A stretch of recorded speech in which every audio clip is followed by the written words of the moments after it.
Si je pouvais parcourir 7715 km droit devant moi, là, j'arriverais à Clermont-Ferrand et je pourrais être là devant vous pour parler de mon projet. Mais comme je suis à Salvador da Bahia au Brésil et que le déplacement télépathique n'existe pas encore, je vais vous expliquer en dessin Cosette et la cartocyclette. Je m'appelle Alicia Cuerva, j'ai 25 ans et des bouclettes et sur le net, on me connaît plutôt sous le nom de Cosette. À la fin de mes études de lettres à l'université Blaise Pascal, j'ai décidé de changer de vie pour réaliser mon rêve, transformer ma folie en métier et honorer mon rôle de colibri qui doit faire sa part dans ce monde un peu en flammes. Je suis franco-brésilienne et sur ma carte de visite, on peut lire que je suis carnétiste, illustratrice, voyageuse en germe. Mais je fais plein d'autres choses comme découvrir et partager les cultures du monde, utiliser des logiciels de graphisme, parler et enseigner plusieurs langues, cuisiner, planter des tournesols, relier des livres et autres perlimpinpins. Bon, mais revenons-en à mon projet. Tout a commencé début 2014, lorsque je suis venue étudier pendant un semestre à Natal, dans le nord-est du Brésil, pendant ma première année de master. C'est en allant dans le Mato Grosso do Sul que j'étais gravement piquée par le moustique cartonero, un virus sévère qui vous accapare et vous révèle que par la sainte apparition de carton dans les poubelles, tout individu doté de ces fabuleux outils qu'on appelle les mains peut fabriquer et éditer des livres. Une cartonera, c'est donc une maison d'édition qui fabrique des livres de façon artisanale avec des couvertures en carton récupérées dans les rues, les commerces ou les poubelles, ou alors achetés aux cartoneros, les recycleurs de rue qui fourmillent dans les grandes villes d'Amérique latine. Le résultat, ce sont de magnifiques livres qui donnent une nouvelle vie au carton de façon artistique et très souvent engagés pour des causes pas très mentionnées dans les médias conventionnels. Alors, entre 2 fièvres de reliure et 3 coups de pinceau, je me suis dit, voilà ta voie. Une façon d'enseigner et de renouer avec ta fibre artistique, mais autrement et librement. Fini le CAPES, bye bye la bourse doctorale, en avant à la conquête des livres cartoneros. J'ai toujours aimé dessiner. Quand j'étais petite, je voulais être écrivaine et illustratrice, mais je ne le révélais pas aux autres, car les grandes personnes disaient que c'était hors de ma portée et que ce n'était pas un vrai métier. Mais heureusement, en 2013, à Clermont-Ferrand, je découvre le festival du carnet de voyage et j'apprends qu'il existe une catégorie pour les étudiants. Je découvre le travail de Stéphanie Ledoux et c'est la révélation. Je me dis, l'an prochain, je veux faire partie des concurrents. Prophétie réalisée,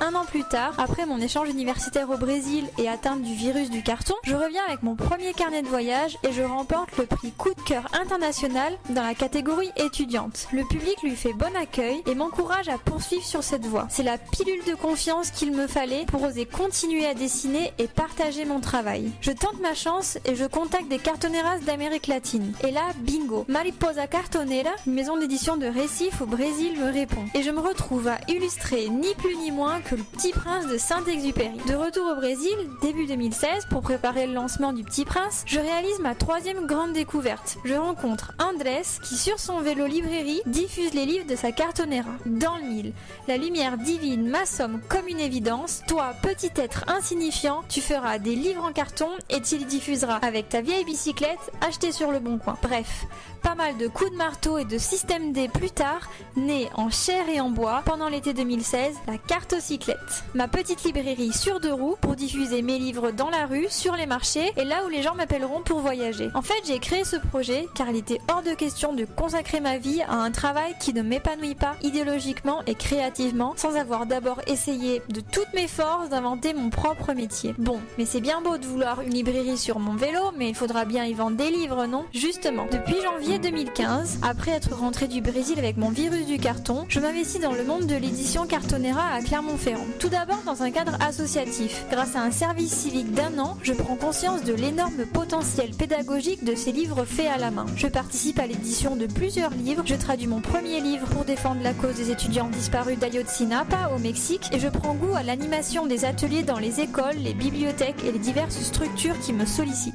Puis, au printemps 2016, je décide de voler de mes propres ailes en créant mon atelier d'édition Cosette Cartonera, dont les livres rempliront les étagères de la cartocyclette. À ce même moment, je fais une nouvelle grande découverte grâce à la rencontre avec un certain Monsieur Citron qui me fait découvrir l'univers du véganisme et de la permaculture et qui m'apprend à entretenir un lombricomposteur, à connaître les semences libres de chez Cocopelli et à initier une petite révolution citoyenne à mon échelle en produisant une partie de mes aliments. J'apprends à faire mon propre produit de nettoyage et je m'initie aux pratiques zéro déchet. Cosette Cartonera prend alors une toute nouvelle dimension et et crée la collection Mycélium, spécialement dédiée au partage de bonnes nouvelles et de solutions éco-responsables afin de contribuer à la construction d'une société plus verte. Et aujourd'hui, cet appel à projet représente une des clés pour mettre en route le lancement des premiers titres de cette collection. Et c'est quoi le rapport concret avec l'économie circulaire dans tout ça? Eh bien en fait, tout. Parce que Cosette favorise le recyclage, les matériaux de récupération et le matériel d'occasion lors de son approvisionnement industriel. Elle fabrique ses livres un par un à la main en cherchant des produits respectueux de l'environnement et non testés sur les animaux. Elle nourrit l'économie du territoire auvergnat pour éviter les intermédiaires en privilégiant les partenaires locaux et en cherchant à travailler avec les associations et les collectivités locales. Grâce à ces ateliers, elle sensibilise son public au travail manuel et à l'artisanat et partage l'idée que si nous devenons tous des consommateurs, nous avons largement le pouvoir de changer notre société et mieux protéger notre planète. Elle invite ses lecteurs à pratiquer une consommation responsable à travers ses livres en carton recyclé, son modèle économique qui propose des prix solidaires pour les plus démunis, ainsi qu'à travers les titres de son catalogue